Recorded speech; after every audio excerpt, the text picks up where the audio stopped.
Did successful contract negotiations back in October with 1199 SEIU lead to last week's announcement of higher wages at Samaritan Health in Watertown for other employees? The union says yes. 7 News reporter Chad Charette listens to the union's reaction after Samaritan announced it's going to invest close to $6 million in its payroll. A hefty raise is coming to hundreds of workers at Samaritan Health as the organization invests $5.8 million to increase the wages of non-union workers.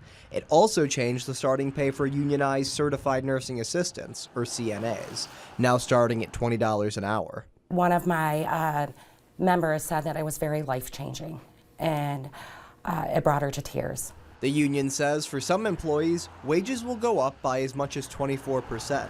Union administrative organizer Mary Wilsey believes the move will have employees wanting to stay working at Samaritan. Workers, especially the CNAs, they're flipping grandmas and grandpas. They're not flipping burgers. So this is real human life issues that they're dealing with, and they needed to be recognized for that. The union feels this latest announcement by Samaritan is a ripple effect after a successful contract negotiation back in October. They fought hard. They showed up.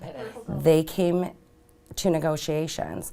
And they're the ones, at the end of the day, that got the contract and their wages that they received. Samaritan Public Relations Director Leslie DeStefano tells 7 News, quote, "Union contracts, of course, are part of the process, but Samaritan Health has always been a market rate employer, and it's proud to offer this latest investment to more than 1,600 non-union employees." End quote.